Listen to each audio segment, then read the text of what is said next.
کی وجہ سے لفظ کا حقیقی معنی اگر وہ لفظ جس معنی کے لیے وضع کیا گیا اگر اس میں شدت ہے کمی والا نکل جائے گا. جیسے لحم میں شدت تھی اور سمک میں شدت نہیں تھی تو لحم کے لفظ سے سمک نکل گیا. مملوک میں کاملیت کامل ہونا مراد تھا لہذا ناقص جس میں ملکیت ناقص ہوگی وہ نکل گیا، مدبر نکل گیا. اسی طرح اس کے برعکس بھی ہے، اگر ایسا لفظ استعمال کر لے کہ جس کو ضعف معنی کے لیے وضع کیا گیا ہو تو کامل معنی نکل جائے گا.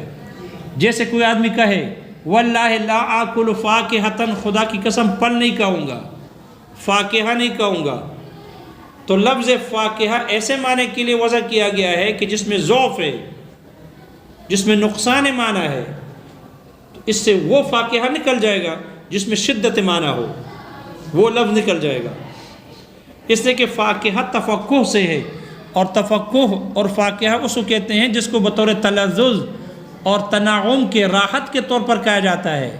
کھانا کھا لیا الحمدللہ پیٹ بھر کر، پھر کہتا ہے تھوڑا فروٹ لے آؤ، تو پھر فروٹ سے آدمی پیٹ نہیں بھرتا، غذا کے طور پر نہیں کھاتے، ویسے تنعم اور تلذذ کے طور پر کھاتے ہیں. اس لیے فاکہہ کہا. تو اگر یہ ایسے آدمی جو کہے کہ واللہ لا آکل فاکہۃ یا الفاکہۃ، پھل نہیں کھاؤں گا، اور پھر وہ عنب کھائے یا رطب کھجور کھائے یا رمان انار کھائے تو اس کے کھانے سے حانث نہیں ہوگا. اس لیے کہ عنب میں، رطب میں اور رمان میں، انار میں، ان تینوں میں فاکہہ کے معنی زیادتی کے ساتھ پائی جا رہی ہے. اس لیے کہ شارح کہتے ہیں کہ ان تینوں میں تفقہ والا معنی زیادتی کے ساتھ ہے، اس لیے کہ لوگ اس کو بطور غذا کے کھاتے ہیں. ان میں غذائیت والا معنی ہے جس سے بدن کو قوام ملتا ہے، سہارا ملتا ہے، بطور تنعم و تلذذ نہیں ہے. لہذا فاکہہ کے لفظ سے یہ تینوں کیا ہو جائیں گے؟ نکل جائیں گے. اس لیے انگور کھانے سے، کھجور کھانے سے اور انار کے کھانے سے حانث نہیں ہوگا. یہ امام ابو حنیفہ رحمہ اللہ کا قول ہے. انہوں نے اپنے عرف کے مطابق، ان کے عرف میں یہ تینوں فاکہہ بطور غذا کے کھائے جاتے تھے.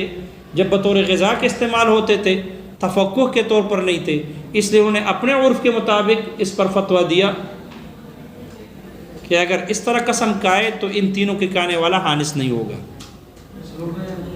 جی نہیں ہوگا.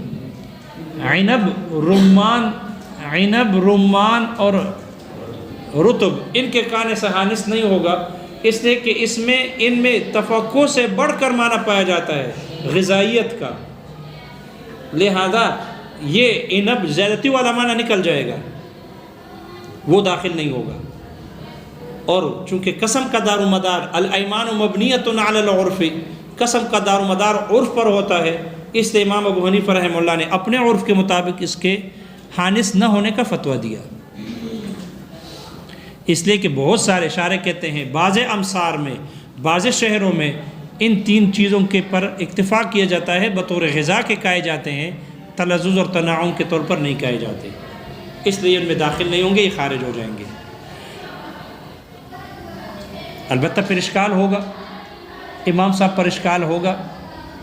اشکال یہ ہے کہ آپ نے کہا کہ یہاں معنی کی زیادتی کی وجہ سے جو زیادتی والا معنی ہوگا وہ کمی والے معنی کے لفظ سے نکل جائیں گے، تو پھر طرار کو بھی سارق میں داخل نہیں کرنا چاہیے تھا، جیسے آپ نے پہلے زور لگا کر داخل کیا. طرار کو سارق میں داخل کیا. خفی کی مثال میں آپ نے کہا کہ طرار اور نباش میں آیت سارقہ خفی ہو گئی. پھر ہم نے غور و فکر کیا، طلب کیا سارقہ کے معنی میں، پھر سارقہ کا معنی پتہ چلا کہ سارق میں سارقہ کا معنی وہ تو ہے، لیکن طرار میں وہ سارقہ معنی زیادتی کے ساتھ پایا جا رہا ہے. تو پھر وہاں تو آپ نے لفظ سارقہ میں ضعف تھا، طرار میں معنی کی سارقے کی زیادتی پائی جا رہی تھی، تو وہاں آپ نے طرار کو سارق میں قوت والے معنی کو ضعف والے معنی میں داخل کر کے طرار پر بھی آپ نے حد سارقہ کو جاری کیا، آپ نے فتویٰ دیا ہاتھ کاٹا جائے گا. تو جیسے وہاں آپ نے زیادتی والے معنی کو کمی والے معنی میں داخل کر کے شامل کیا ہے، اور یہاں آپ کہہ رہے ہو کہ عنب اور رطب نکل جائیں گے، سکھانے والا حانس نہیں ہوگا، معنی کی زیادتی پائی جا رہی ہے۔ پتہ نہیں اشکال آ رہا ہے نہیں یار؟ اس کا جواب شارح نے ذکر کیا کہ وہاں طرار جو سارق میں داخل تھا دلالت النص سے ثابت تھا، دلالت النص کے طور پر داخل کیا تھا، ایسے ہی داخل کیا تھا دلالت النص کے طور پر، جیسے کہ والدین کو اف کہنے سے منع تھا، والدین کو اف کہنے سے منع کیا گیا، وَلَا تَقُلْ لَهُمَا اف نہ کہو۔ یہ اف کی وجہ کیوں ہے؟ کیوں اف نہ کہو؟ اس کی علت ایذا ہے، ایلام ہے، تکلیف دینا۔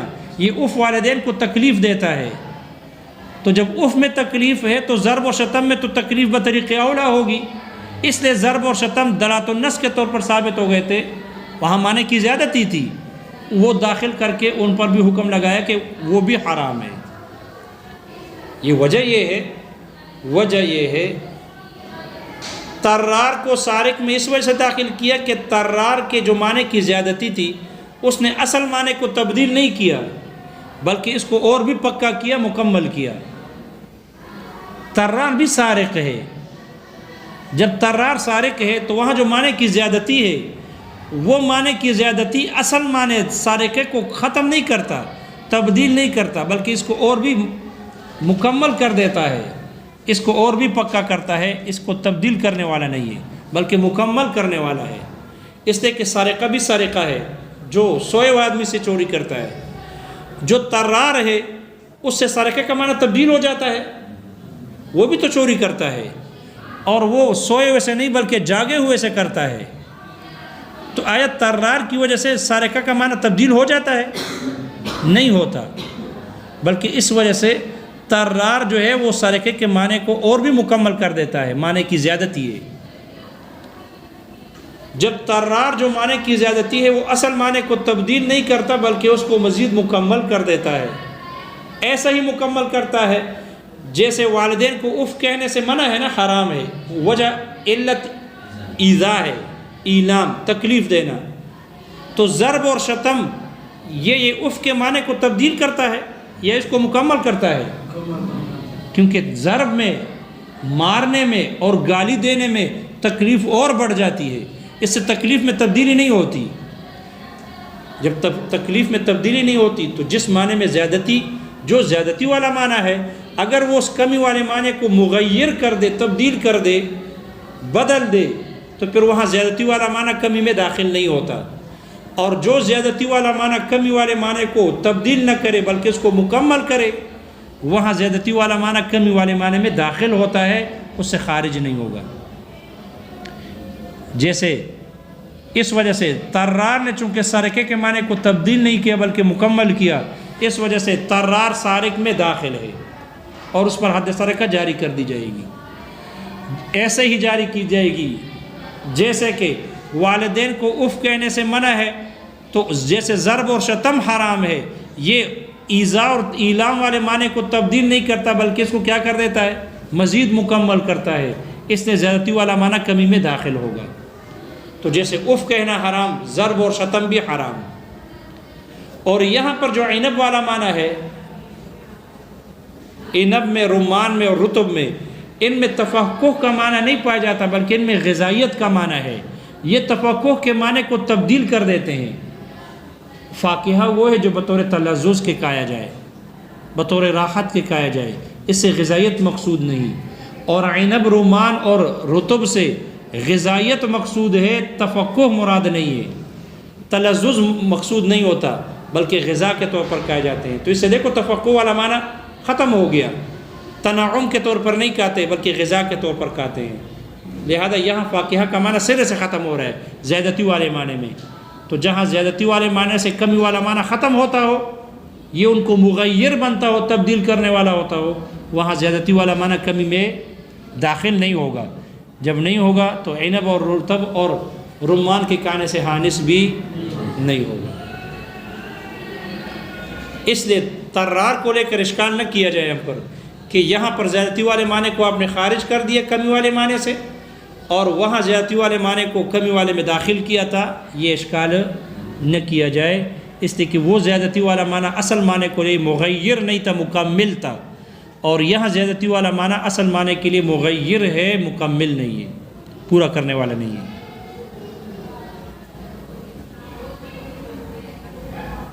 البتہ حضرات صاحبین کہتے ہیں، صاحبین حضرات کہتے ہیں کہ کوئی آدمی اس طرح کا قسم کہے کہ فاکہہ نہیں کہے گا اور پھر وہ عنب، رطب یا انار کہے تو حانث ہو جائے گا، اس لیے کہ صاحبین حضرات فرماتے ہیں یہ تینوں بھی فاکہہ ہے اور عمدہ ترین فاکہہ ہے۔ جب یہ عمدہ ترین فاکہہ ہے، لذیذ ترین فاکہہ ہے، تو یہ فاکہہ سے خارج نہیں ہوں گے، فاکہہ میں داخل ہوں گے۔ اس لیے اس کے کھانے سے جیسے باقی فاکہہ کے کھانے سے حانث ہوتا ہے، اسی کے کھانے سے بھی کیا ہو جائے گا؟ حانث ہو جائے گا۔ تو صاحبین کے عرف بدل گیا، صاحبین نے اپنے عرف کے مطابق، صاحبین کے عرف میں لوگ ان تینوں فاکہہ کو بطور تلذذ کے کھانے شروع کر دیا، انہوں نے غذا کے طور پر نہیں کھاتے تھے۔ اس سے صاحبین حضرات نے عرف بدل جانے کی وجہ سے اپنے عرف کے مطابق فتویٰ دیا، اور ان کے ہاں کہتے ہیں کہ حانث ہو جائے گا۔ ہمارے ہاں کیا ہے؟ بطور تلذذ ہے یا بطور غذا ہے؟ جہاں تلذذ ہو وہاں حانث ہو جائے گا، اور جہاں تلذذ نہ ہو بلکہ غذا کے طور پر ہو تو حانث نہیں ہوگا، اس لیے کہ قسم مبنی ہے عرف پر، عرف کے مطابق فیصلہ ہوگا۔ شارح کہتے ہیں یہ تمام تفصیلات اس وقت ہے کہ جب کوئی نیت نہ ہو۔ واللہ لا آکل لحما کہہ کر کوئی نیت نہیں ہے تو تب اس سے مراد گوشت ہوگا، سمک نہیں ہوگا۔ کل مملوک لی فہو حر میں مملوک سے کوئی خاص نیت نہیں ہے تو مکاتب داخل نہیں ہوگا، ام ولد مدبر داخل ہو جائیں گے۔ فاکہہ کہہ کر کوئی خاص نیت نہیں ہے تو عنب اور رطب اور رمان نکل جائیں گے، اور یہ دونوں باقی فاکہہ داخل ہوں گے۔ لیکن اگر اس کی خاص نیت ہو، لحم سے مراد اگر نیت اس نے کی ہی سمک کی ہے تو پھر سمک کھانے سے حانث ہوگا، پھر سمک کھانے سے کیا ہوگا؟ حانث ہوگا۔ اگر مکاتب کی نیت کی ہے تو پھر مملوک میں مکاتب داخل ہوگا۔ عنب اور رمان کی اگر نیت کی ہے تو امام صاحب کے ہاں بھی حانث ہو جائے گا، صاحبین کے ہاں تو ویسے ہی ہوگا، امام صاحب کے ہاں بھی حانث ہو جائے گا۔ دیکھو کتاب میں وقت تتعذر الحقیقت والمجاز معا، کبھی حقیقت اور مجاز دونوں ایک ساتھ متعذر ہو جاتے ہیں۔ اذا کان الحکم ممتنعا، جب حکم ممتنع ہو، یعنی قد یتعذر المعنی الحقیقی والمعنی المجازی، کبھی معنی حقیقی اور معنی مجازی یہ متعذر ہو جاتے ہیں معاً ایک ساتھ۔ اذا کان کلا الحکمین ممتنعا، کہ جب دونوں کے دونوں حکم یہ ممتنع ہو جائے، فیلغ الکلام حینئذ بالضرورت، تو اس وقت بدیہی طور پر کلام لغو ہو جائے گا، بالضرورت بالبدیہی، یا وجوبی طور پر کلام لغو ہو جائے گا۔ کما فی قولہ لامرأتہ، جیسے کہ شوہر کا اپنی بیوی سے اس قول میں ہذہ بنتی میں، وہی معروفۃ النسب، اس حال میں کہ یہ وہ حالیہ ہے، اس حال میں کہ وہ عورت وہ اس کا نسب معروف ہو، وتولد لمثلہ، اور اس جیسی عورت کو اس جیسے قائل کے لیے پیدا کیا جا سکتا ہو،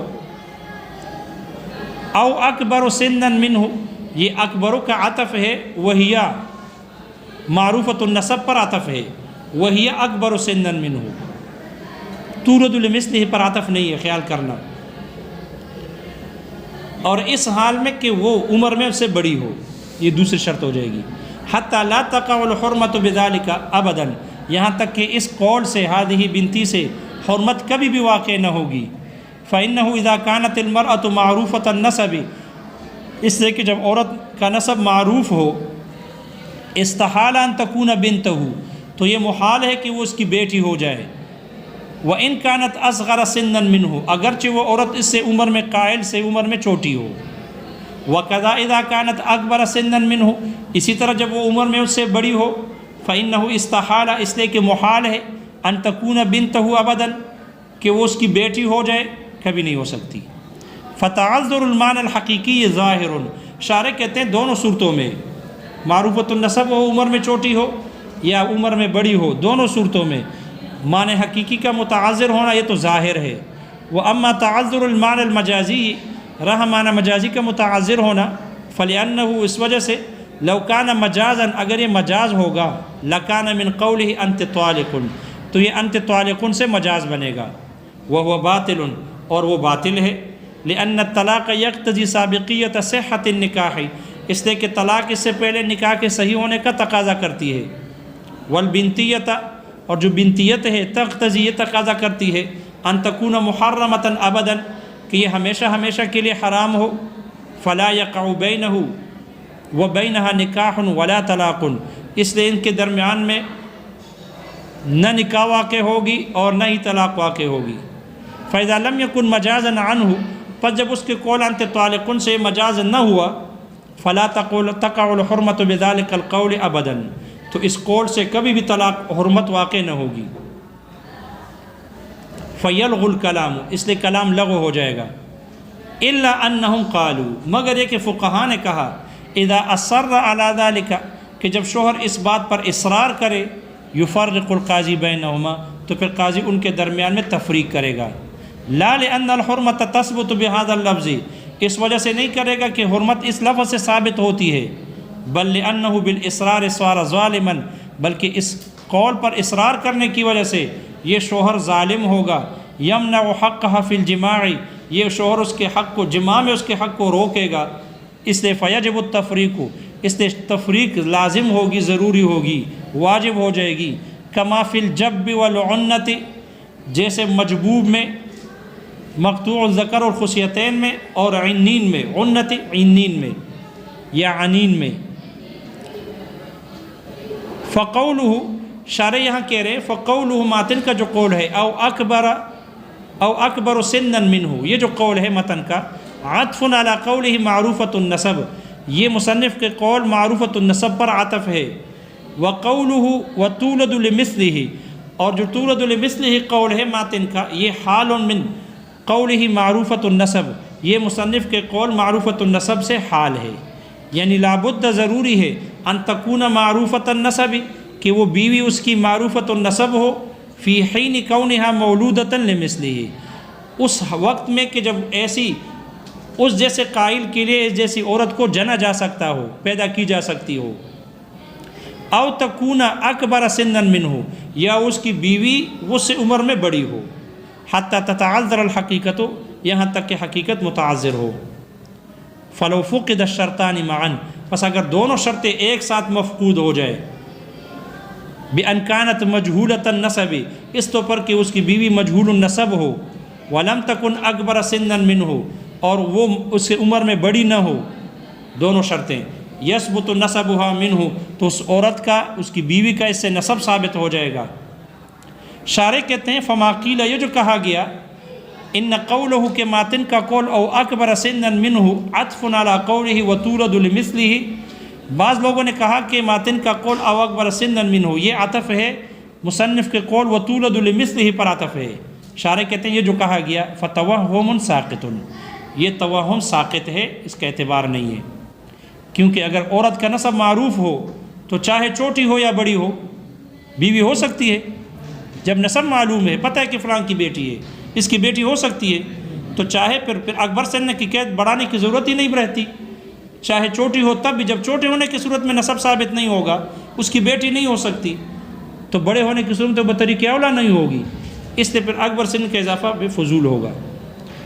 اس لیے اس پر بعض حضرات نے جو کہا ہے کہ اس کا عطف تولد لمثلہ پر ہے، شارح کہتے ہیں یہ توہم ساقط ہے۔ وقیل اور کہا گیا الحکم فی مجہول النسب کذالک مجہول النسب کی صورت میں بھی حکم ایسا ہی ہے کہ حرمت ثابت نہ ہوگی، حتی لا تحرم یہاں تک کہ عورت حرام نہ ہوگی بیوی اس پر، کیوں؟ لأن الرجوع عن الاقرار بالنسب صحیح اس لیے کہ نسب کے اقرار سے رجوع کرنا یہ صحیح ہے، قبل التصدیق المقر لہ ایاہ مقر لہ کہ اس کی تصدیق کرنے سے پہلے ولا يمكن العمل بموجب هذا اللفظ قبل تأکدہ بالقبول اس کے قبول کرنے سے قبول کر کے مؤکد ہونے سے پہلے اس لفظ کے موجب اور مقتضا پر عمل کرنا ممکن نہیں ہے، لہذا اگر وہ تصدیق ابھی تک نہ کرے اور یہ رجوع کر لے تو رجوع ٹھیک ہو جائے گا۔ ثم شرع المصنف بعد ذلك پھر اس کے بعد شارح کہتے ہیں مصنف نے شروع کیا فی بیان قرائن العمل بالمجاز و ترک الحقیقت مجاز پر عمل کرنے کے اور حقیقت کے چھوڑنے کے قرائن کے بیان کو شروع کیا، اور وہ قرینے ہیں وہی خمسۃ علی ما زعمہ، اور وہ قرینے 5 ہے جیسے کہ ماتن کا گمان ہے۔ فقال فرمایا والحقیقت تترک بدرات العادت، حقیقت کو چھوڑ دیا جاتا ہے عادت کے دلالت کی وجہ سے، کالنظر بالصلاۃ والحج، جیسے نماز، صلاۃ اور حج کے نظر کی طرح۔ فإن الصلاۃ فی اللغۃ الدعاء، اس لیے کہ صلاۃ لغت میں دعا کو کہتے ہیں، کما فی قولہ تعالی، جیسے کہ اللہ تعالیٰ کے فرمان میں یا ایھا الذین آمنوا صلوا علیہ، اس میں صلوا علیہ کا لغوی معنی مراد ہے، دعا کے معنی مراد ہے۔ وقولہ علیہ السلام، وقولہ علیہ السلام، اور آپ علیہ الصلوۃ والسلام کا فرمان ہے وَإِذَا كَانَ صَائِمًا فَلْيُصَلِّ، اگر وہ روزہ دار ہو تو پھر اسے چاہیے کہ دعا کرے، فَلْيُصَلِّ اے لِيَدْعُ، چاہیے کہ دعا کرے۔ یہ آپ علیہ الصلوۃ والسلام کا فرمان ہے۔ آپ علیہ الصلوۃ والسلام نے فرمایا کہ اگر کوئی آدمی کسی کو اگر اپنا بھائی دوست دعوت دے کھانے کی تو اس کی دعوت قبول کرنی چاہیے، لیکن اگر روزہ دار ہو تو فلیصلی، اگر وہ دعوت دے اور یہ جس کو دعوت دی گئی ہے اگر یہ روزہ دار ہے، وَإِذَا كَانَ صَائِمًا فَلْيُصَلِّ، اگر یہ روزہ دار ہے تو پھر اس کے لیے یصلی یعنی دعا کر لو اس کے لیے کہ اللہ آپ کے کھانے میں برکت دے، اللہ آپ کے رزق میں برکت دے، میں روزہ دار ہوں اس لیے میں دعوت قبول نہیں کر سکتا۔ تو یہاں فلیصلی لغوی معنی میں استعمال ہے، اس سے استدلال کر رہے ہیں۔ ثم نقلت الى الارکان المعلومۃ والعبادۃ المعہودۃ، پھر اس لفظ صلاۃ کو ارکان معلومہ اور عبادت معہودہ یعنی معلومہ کی طرف اس کو نقل کیا گیا۔ وحجر معناہ الاول، اور اس کے پہلے والے معنی کو ترک کیا گیا، چھوڑ دیا گیا۔ فإن قال احد، پس اگر کوئی کہے للہ علی ان اصلی تجب علیہ الصلاۃ لا الدعاء، تو اس پر نماز واجب ہوگی نہ کہ دعا واجب ہوگی۔ وقد الحج، اسی طرح حج ہے لغتاً القصد مطلقاً، مطلقاً یہ لغوی معنی کے اعتبار سے ارادے کو کہتے ہیں۔ ثم نقل فی الشرع، پھر شریعت میں اس کو نقل کیا گیا الی المناسک المعہودۃ، عبادت معلومہ کی طرف اس کو نقل کیا گیا، فی مکہ، جو مکہ میں ادا کی جاتی ہے۔ فلو قال، پس اگر کہے للہ علی ان احج تجب علیہ العبادۃ المعہودۃ، تو اس پر یہ عبادت معلومہ واجب ہوگی۔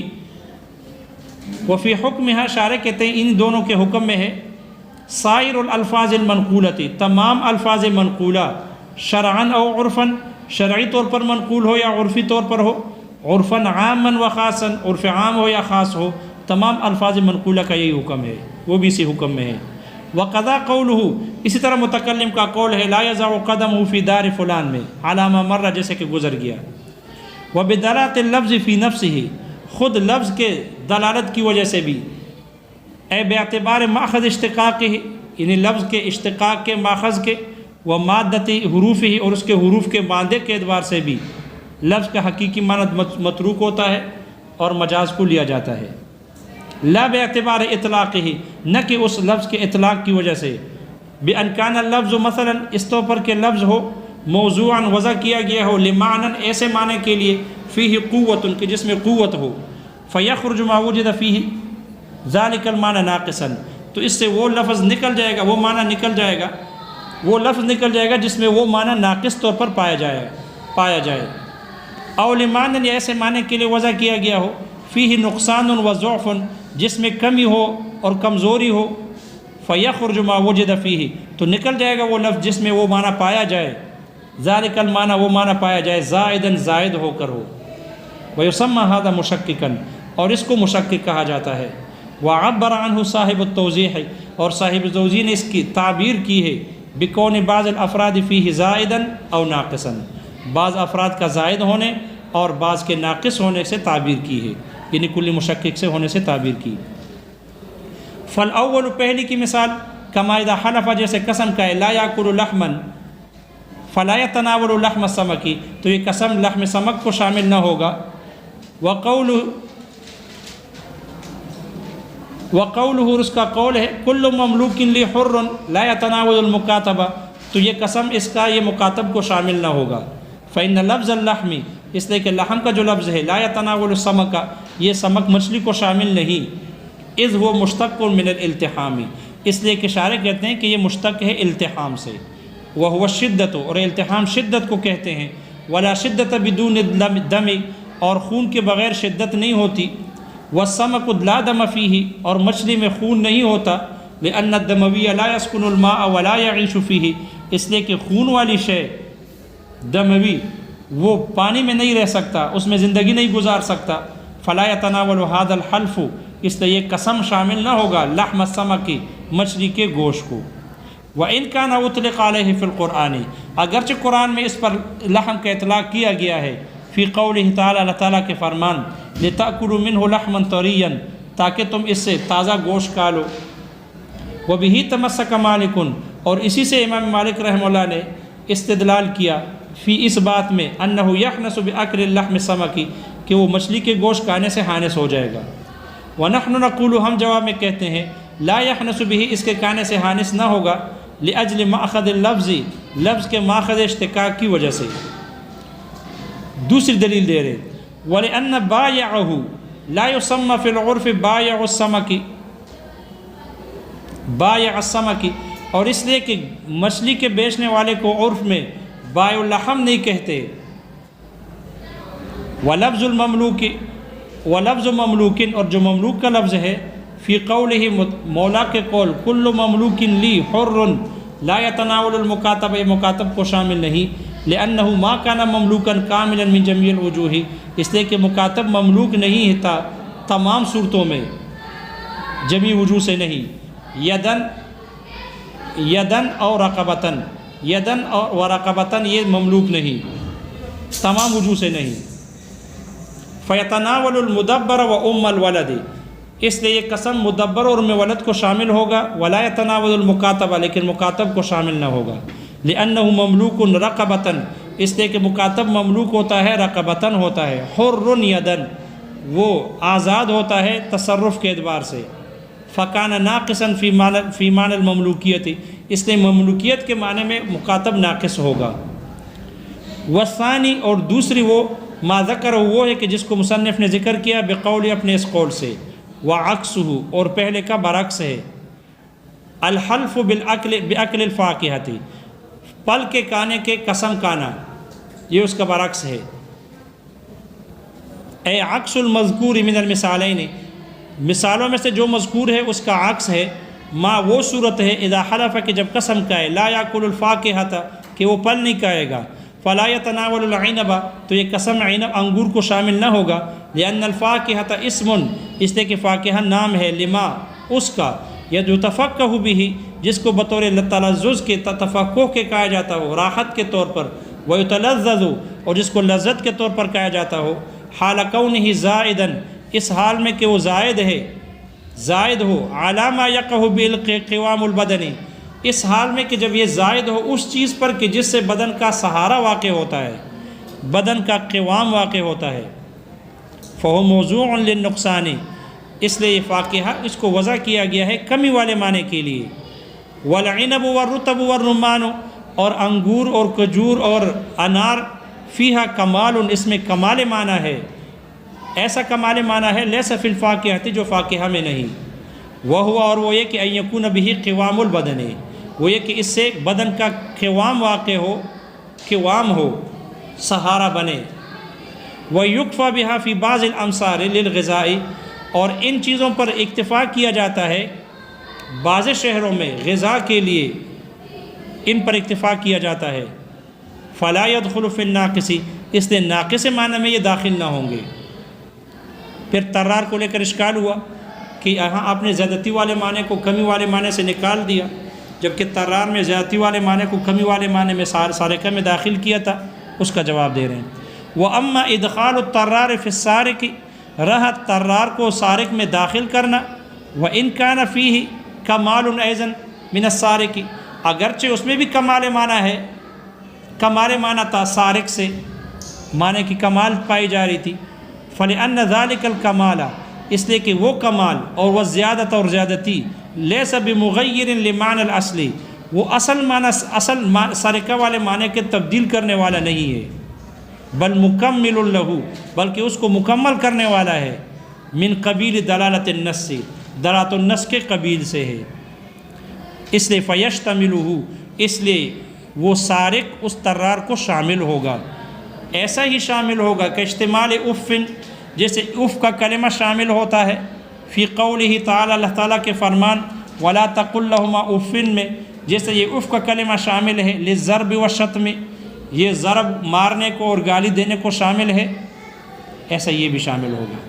بخلاف زیادت العنب، برخلاف عنب کی زیادتی، فإنه مغیر لمعنی التفقہ ومضر له، اس لیے کہ یہ معنی کی زیادتی یہ اصل معنی کے لیے، فاقہہ کے معنی کے لیے تبدیل کرنے والا ہے اور اس کے لیے مضر ہے، نقصان دہ ہے، اس لیے داخل نہیں۔ وعندہم، اور صاحبین کے ہاں، یحنس بذالک کلہ، ان سب کے کانے سے حانس ہو جائے گا، لأنہا من اعز الفواکہ، اس لیے کہ یہ تینوں فاقہہ میں عمدہ ترین فواکہ ہے۔ شارح کہتے ہیں ھذا اذا لم ینوی، یہ اس وقت ہے کہ جب اس کی کوئی نیت نہ ہو، واما اذا نوی، رہی وہ صورت کہ جب اس کی کوئی نیت ہو، اذا نوی ذالک، کہ جب وہ اس کی نیت کرے، یحنس اتفاقا، تو بالاتفاق پھر وہ حانس ہو جائے گا۔